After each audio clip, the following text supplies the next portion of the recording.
di luar sekolah, di luar rumah, atau di masyarakat, ini sudah penting. Sekarang pengaruh tindakan kekerasan seksualitas, karena kita tidak ada pendidikan seksualitas, materi pelajaran tidak ada, tapi handphone megang terus anak itu, belum buka handphone kui porno aku terus. Terus saya ingin tahu, yang ngopo toh? Gubernur sih seneng porno ya, ya. Jadi inilah bahayanya, maka mestinya ini belum jatuh, ini pikiran itu jatuh. Mestinya handphone itu mau dibeli itu yang jual, harus ada regulasi, ada aturan. Ini di Soko, ini di pelajaran SMP SMA itu yang untuk apa? Aplikasi porno ini rano. Aplikasi porno di Android ini harusnya dijaga. Jadi orang bulanan mau menang baik kok, asik. Bapak ibu liwat ngundang kok kita harus sudah ngasih ya gambar ini silakan. Jika pada saatnya tukang apa menjual handphone tanya, kok ngambil ini Pak Samsung untuk siapa ini? Untuk anak saya kelas berapa? Kelas 3, 2 SMP. Yuk, kalau ini punya ini. Nah ini harus ada perhatian pemerintah, harus ada regulasi semacam itu. Jadi anak-anak yang belum saatnya itu harus diprivatisasi. Ini salah satu. Kemudian pemerintah, biasanya Pemkot Semarang, ini juga harus tanggung jawab. Jam pelajaran mulai jam 7 sampai jam 3. Ini patroli Pesbangpol misalnya, atau Satpol PP. Anak-anak yang keluyuran mal-mal itu, atau anak-anak itu dicekal. Tangkap, tetapi jangan diberi hukuman. Ditangkap, kembalikan ke sekolah. Ini jam sekolah nih, keluyuran ilmu misalnya. Nah inilah, kalau antara keluarga, kemudian pemerintah, atau sekolah negeri dan masyarakat, penyelenggara pendidikan yayasan, semuanya sama-sama. Mari kita tanggung jawab bersama untuk membentuk anak didik ini belajar yang baik, menguasai numerasi sesuai dengan target. Di SMP, di SMA dan seterusnya, dan karakter yang diharapkan profil pelajar Pancasila yang terbentuk, insya Allah ke depan ini bangsa yang maju, bangsa yang maju tapi bebas korupsi. Orang sudah kecil tidak diajari penyimpangan, jadi orang diulangin pendidikan kan pendidikan itu tidak pendidikan. Melihat tingkah laku keteladanan, omongan itu dibanding lewat sekolah. Itu pendidikan, jadi hati-hati kalau kita bicara ada anak kecil, anak ditiru, bayar isi kafe untuk katanya, semua kan dari pendidikan bagi anak kita. Jadi lah, Bapak sekali kalau dipetani satu persatu, menyiapkan pendidikan yang berkualitas, bermutu itu berat. Nah ini bukan tanggung jawab guru saja itu, bukan tanggung jawab keluarga, tanggung jawab guru, tanggung jawab masyarakat. Kalau di luar ada anak-anak yang gelut-gelutan, itu masyarakat harus sudah dihentikan kalau mau dikopi lagi. Jadi tanggung jawab masyarakat. Jadi dimanapun itu tanggung jawab kita bersama. Inilah yang mari kita bersama-sama sadari bahwa ini menjadi kewajiban kita semua. Karena yang tadi fungsi komite sekolah sudah saya sampaikan, karena yang sedang tadi saya katakan sedang booming itu masalah tindakan kekerasan.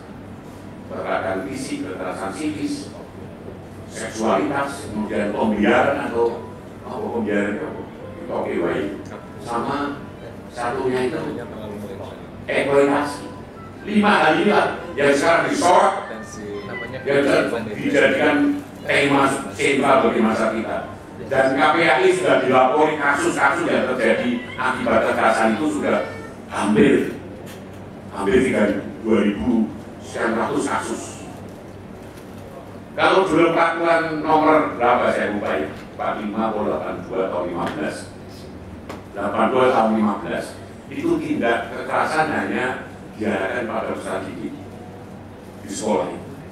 Tapi Permendikbud yang baru nomor 46 tahun 2003 ini kepada pendidik dia, tenaga pendidikan dia, apalagi peserta didik. Jadi bisa terjadi, kekerasan ini terjadi pada pendidik. Dulu diajar kalau politik, gitu.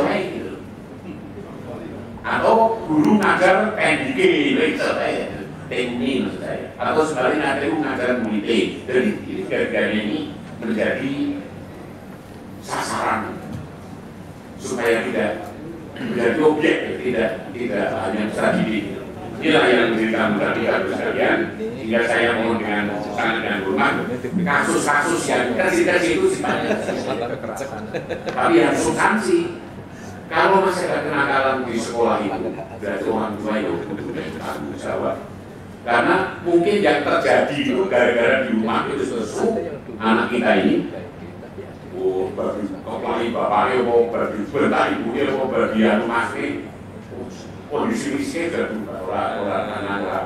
Tekan sekolah jadi kontrolnya tersinggung dengan ucapan temannya yang menyakitkan misalnya. Terus dia merasa badannya besar. Mana akhirnya si kontrol si ibu mau sudah satu misalnya ini mau umpomo. Nah ini terjadi kekerasan, tidak kekerasan. Atau si dia menyindir atau oke baik, terus dia oke baik. Kontrol ini kalau lagi semawi dan sebenarnya tidak diajak apa namanya ngomong-ngomong itu sudah dibiarkan, sudah tidak akan kekerasan semua. Ini salah satu contoh. Oleh karena itu jadi tanggung jawab kita pemerintah sekalian, bagaimana kita sama-sama memberikan ini dan betul Pak Kadinas. Saya mengikuti, seperti saya tidak dalam bentuk di samping saya kan. Beberapa kayak Kadinas yang saya bersama saya, wah ternyata pengurangan ini paling luar biasa, terbest Pak. Nomor satu, orang untuk Pak Kadinas. Ini tuh sudah memberi sosok kepelatihan yang pas sesuai dengan tantangan yang dihadapi saat ini. Orang-orang itu, orang-orang selalu berani menghadapi apapun dan mesti ada solusi. Itu beliau. Jadi tidak bisa menghadapi problem pendidikan seperti ini dengan cara-cara kebatinan. Nanti mau dibatin lagi. Ini harus saya duduk bareng. Ini persoalan kita. Ojo salahnya guru nih. Ojo salahnya pemerintah, salah semua. Nah yang kita bicarakan yang bersama-sama itu yang positif maupun yang negatif. Yang positif misalnya sarana, prasarana pendidikan. Misalnya, ini di sini tempat kencing atau kamar mandinya hanya 5, kulitnya rokenya. Misalnya nguyuk bareng, piye, isi orang-orang. Coba ngampet nguyuk yang mos, boleh beser, pilih papat itu, apa lorot tenang. Dari Pak Tokyo kayak gini, pesawat-pesawat kan. Nah ini belum sepele nih Pak. Itu belum yang perutnya sakit sampai diare. Kalau terjadi itu bagaimana? Nah ini pentingnya kehadiran komisi sekolah dengan sekolah. Jerbasuki Mobil itu sudah ada sebelum kita ada. Jadi kalau tempat mandi, bumbunya kalau tempat musola, semua bumbunya supaya jumatan. Jadi bagaimana? Sekolah belum ada musola untuk jumatan, belum ada masjid. Tapi masih ada halaman yang luar biasa. Kudunya kesadaran orang tua ingin menjadikan anaknya ini berkarakter, ingin punya profil pemuda Pancasila, apa namanya? Profil pelajar Pancasila. Artinya Pancasila itu Pancasila pertama sampai 5 itu dengan baik. Nah ini kan kita menjaga bersama. Kudunya orang mau. Iuran masyarakat itu, itu konsisten pemerintah kan gitu ya. Dia saya begini, kita kan tidak ingin anak kita ini jadi orang yang tidak karuan ya. Yo pintar, yo bermoral, yo berakhlak yang baik. Kira-kira gitu. Ini tanggung jawab kita semua. Maka lingkungan sekolah, jadi dalam ini masalahnya harus yang positif. Ini yang pentingnya kehadiran komite sekolah. Misalnya komite sekolah sering mengundang, sering mendiskusikan persoalan yang terjadi di sekolah dengan orang tua wali murid. Ini komite sekolah harus jadi pelopor, bukan pengekor. Ada kasus-kasus segala undang orang tua murid ini bagaimana aspek. Ini di luar pemerintah gitu. Di sana pemerintah orang rampung harus bersama masyarakat misalnya. Karena ini bukan proses pembelajaran, bukan proses belajar mengajar. Ini proses belajar mengajar itu urusan guru. Guru baik itu delok murid itu siap guru tak ulang. Iso ora tak ini ngerti ora. Guru yang ora gampang. Tadi ada saya katakan ada beberapa video itu video pembelajaran latihan guru ngajar yang profesional berbaik itu ada sekian 254 video. Jadi pelajari berapa jam melakukan ini. Itu guru dari guru saya bulan bagi saya. Nah, setiap tahun nanti pemerintah mengadakan evaluasi assessment yang diri sekolah ini, guru ini baru mulai. Ini soalnya harus memeriksa itu soalnya tadi bapak gitu. Orang naikkan kelasnya dinaikkan naik dewi. Ini evaluasinya lembaganya bukan perorangannya, bukan anak didiknya. Ini kurikulum baru seperti itu. Dan nanti ada sekolah ada kebijakan untuk mengevaluasi keberhasilan guru menyampaikan materi kepada anak didiknya. Tetap ada, tapi tidak dijadikan parameter untuk naik tidaknya anak ini. Jadi menurut saya ini sudah luar biasa Indonesia ini. Orang ketinggalan banget, walaupun ketinggalan banget, tapi sudah ingin merubah untuk menuju ke lebih baik.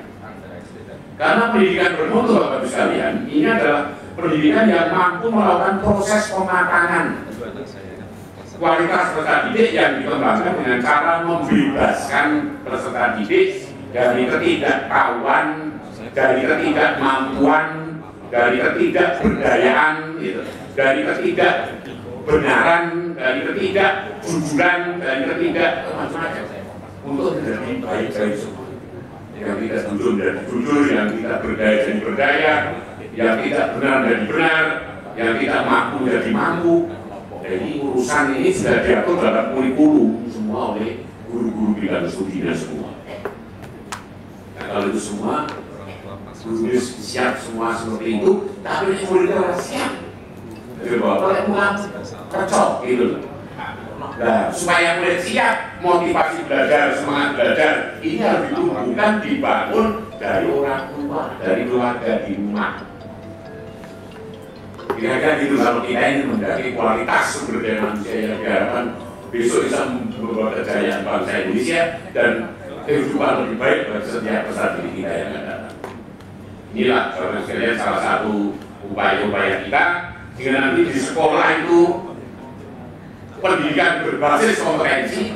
Karena tadi Pak Kadir menyampaikan bahwa aku senang iki loh, tidak iki, buku iki, tidak iki ya nggak cocok. Nah ini kan masih nggak optimal, perkembangan optimal. Lalu guru-guru BP, ya, guru BK dengan dosen itu ya terus yang kantor karena bukan guru mata pelajaran, udah ngomong yang ruang nilai bukan, itu membuat perkembangan anak. Ini anak yang mulai dari ini bagaimana dibuat menurut ilmunya dia. Terus hasilnya rencana program guru BK ini diberikan orang tua. Di sekolah saya ngawasi perilaku anak ini yang mengikuti pelajaran seperti ini, yang berisiko ini, pergaulannya begini di rumah bagaimana itu nyambung itu. Nah kalau itu saya pikir ke depan ini pendidikan berbasis kompetensi, pendidikan pembelajaran terbaik, kemudian kalau dilakukan e-learning, belajar di elektronik atau mas itu bisa. Karena itu untung mesti sono handphone Android. Covid 2 tahun, kalau tidak ada Android, apa yang terjadi bagus saya? Covid sono Android baik, yang saya ya. Seandainya ada 5 tahun, saya SD banget memiliki ekstraksi di SMA, dan blank di kami. Lalu ini ngomongnya garap ini pendidikan tahun apa ya itu garap hubungi bapak masri. Nah itu saya beli. Ini yang terjadi sehingga SMA juga gitu. Beda kalau tatap muka langsung. Artinya pembelajaran yang dengan tatap muka itu beda pemahaman yang diterima oleh peserta didik kita. Dan inilah terus kalian nanti masih ada lagi tadi kalau saya gambaran juga dia ada masuk di lab meneruskan membuat penelitian ini di perusahaan merumuskan membaca teorinya dan sebagainya kemudian didiskusikan. Dan inilah harapan mutu pendidikan seperti itu sehingga lulusan yang dikehendaki bidang studi ini atau jurusan ini itu seperti ini. Nah karena kita mau jadi salahkan pemerintah kok ngomongin tenaga kerja yang rusak di pengangguran orang mungkin lulusan SMK, SMA tapi tenaga kerja kita kok datangnya dari luar negeri. Karena perusahaan yang ada itu syarat kata menerima lulusan SMK, SMA, sudah dan yang kita daftar dan ada yang masuk di tes. Padahal dari seminggu pelajaran terus. Nah, ini salah contoh. Cina saya ini tenaga kerja ahli datang dari Cina karena SMK elektro di Cina itu siswa macam-macam. Kita itu lulusan SMK elektro, itu siswa macam-macam. Malah tidak misalnya ini terkait dengan manusia. Inilah kira-kira yang ingin saya sampaikan kaitannya dengan tugas kita sebagai komite sekolah.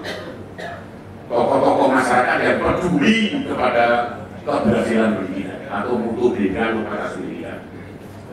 Jadi kekerasan yang saya maksudkan Bapak sekalian, ini untuk Semarang itu bebas dari tindakan kekerasan di sekolah maupun di masyarakat. Ini tugas kita semua. Kita bareng-bareng yang dipimpin oleh Pak Dinas, mari kita masyarakat Semarang dengan solid dan kompak bagaimana mengkondisikan kota Semarang ini bebas dari tindak kekerasan berusaha ini. Mulai dari PAUD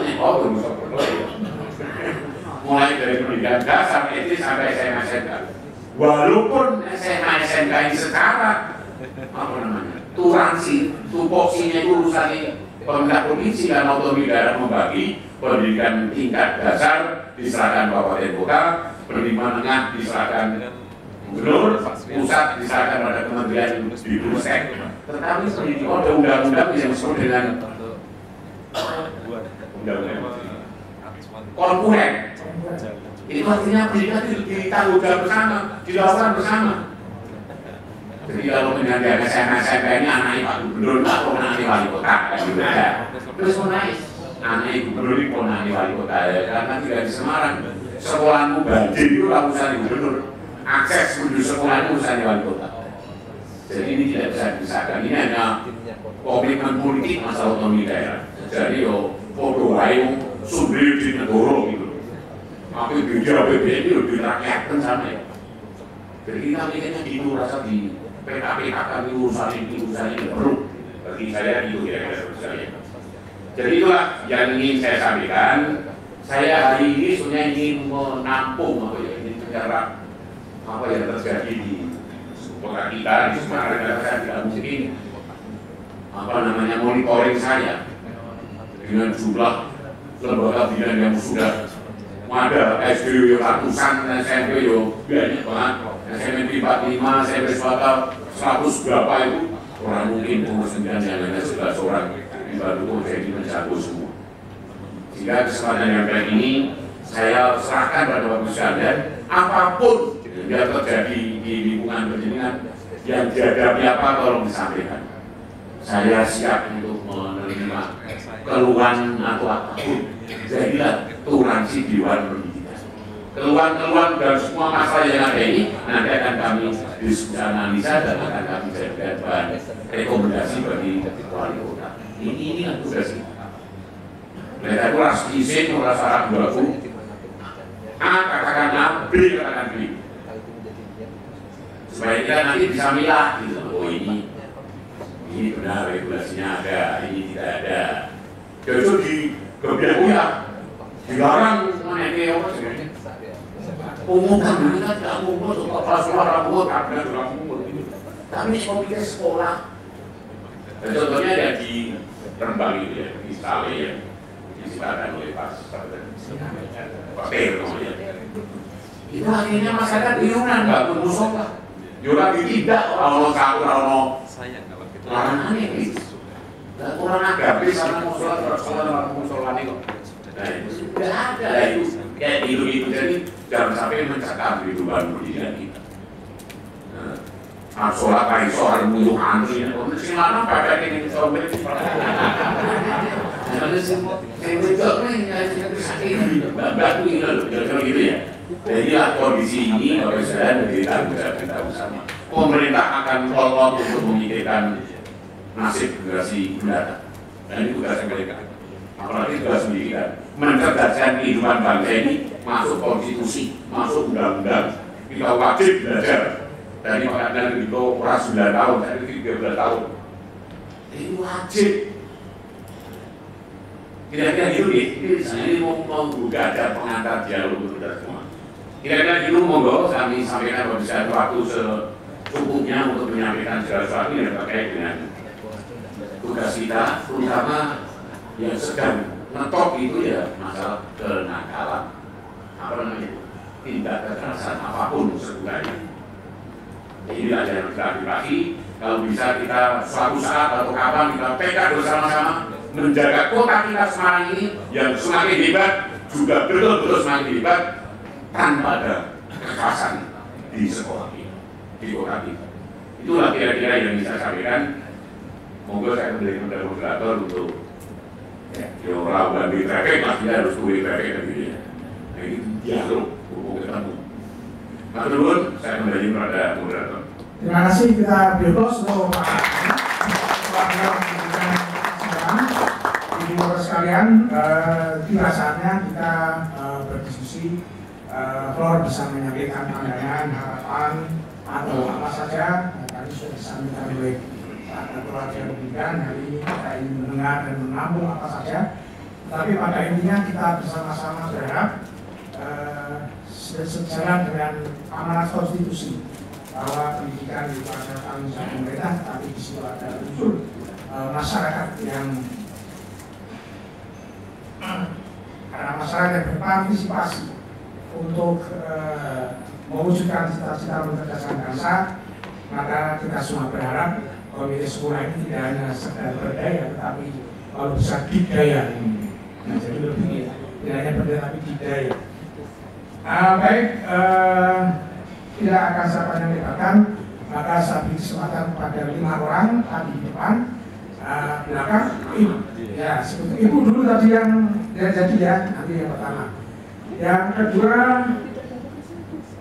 ya sebelahnya bapak, yang ketiga bapak sana, bapak ini satu lagi belakang. Ya, saya berikan kesempatan kepada ibu, tolong disebutkan nama dari mana. Baik, terima kasih Bapak. Assalamualaikum warahmatullahi wabarakatuh. Selamat pagi, salam sejahtera untuk kita semua. Perkenalkan, saya Titi Priyatinisi, Ketua Komite SMA Negeri 6 Semarang. Namun demikian, sebenarnya saya pemain lama Bapak, karena saya dulu juga Kepala SMA, terakhir SMA 5 depan sini. Tapi saya sudah purna dan ketika ajakan untuk terus mengabdi di bidang pendidikan di SMA 6 tentu elok rasanya saya menolak. Oleh karena itu saya ingin bergabung, berperan, ganti peran. Kalau dulu pemain, sekarang pengawas atau supporting begitu. Terima kasih kesempatan ini sebagai komite SMA diajak di forum yang luar biasa, penuh silaturahim di antara kita, karena terakhir saya rapat di sini kalau tidak salah 2017. Karena 2017 kami diambil alih ke provinsi, tentu berakibat jarang untuk rapat di sini lagi. Dan ini kembali ke gedung ini itu sesuatu kehormatan. Saya merasa menjadi keluarga besar pendidikan di Kota Semarang lagi. Ini yang perlu saya sampaikan.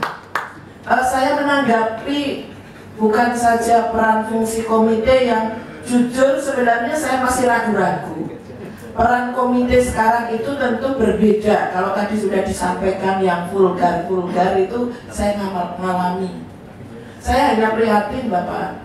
Ketika ada kesalahan, apakah itu bentuknya pungutan, apapun yang dilakukan oleh komite dan kepala sekolah, sekarang khususnya di SMA, SMK itu mainnya BAP, berita acara pemeriksaan, sehingga kegelisahan para kepala sekolah dan komite ini sangat mengganggu kinerja. Padahal kalau kita menengok kembali, pendidikan itu mestinya caranya tidak begitu. Kalau kepala sekolah dalam hal ini bersama komite, katakanlah ada kekeliruan atau kesalahan, ya diselesaikan dengan ala pendidikan. Maksud saya ada pembinaan, ada teguran, oh ini kamu salah, harusnya begini. Tapi kalau sudah dalam bentuk BAP itu kan dampak psikologisnya sangat besar. Nah, berkaitan ini, saya membaca kesempatan forum komunikasi dari komite sekolah mulai dari SD, SMP, SMA, SMK, kita kuatkan kembali supaya suatu saat bisa menyuarakan bahwa yang disampaikan Pak Zainal Petir tadi itu adalah sesuatu yang berdampak di kegelisahan institusi pendidikan. Mau tidak mau ini akan berdampak pada output atau proses pendidikan. Baik. Jadi misalnya pendidikan karakter di kurikulum Merdeka kita gaungkan. Tapi ketika anak-anak tahu bahwa kepala sekolahnya dibuatkan BAP, itu pasti akan berdampak pada nilai-nilai karakter yang sedang dikembangkan di sekolah itu. Jadi ini kegelisahan. Salah satu saya menyanggupi masuk di komite sekolah, diantaranya ingin memperjuangkan itu. Yang kedua, Bapak, saya menanggapi Pak Kadinas, Pak Bambang. Ini dulu camat saya waktu di SMA 12. Penilaian kinerja melalui PMM di Kemendikbudristek memang itu satu paket, SD, SMP, SMA. Tapi PAUD ya, mulai dari PAUD. Tapi memang faktanya karena SMA itu ada di provinsi, seolah-olah sekarang ini ada sekat sehingga tidak ada komunikasi yang harmonis. Saya di gubernur, situ di wali kota begitu. Sehingga menurut saya ini adalah momen yang sangat penting bagaimana kalau ada forum komunikasi supaya apabila dari Dinas Pendidikan Kota Semarang dalam hal penilaian kinerja pendidikan ada jembatan dengan komite yang ada di provinsi, dalam hal ini SMA Kota Semarang baik negeri dan swasta, maka data PMM ini kita bisa kita push dan bisa kita sinergikan sehingga Kota Semarang insya Allah ke depan menjadi penilaian yang terbaik.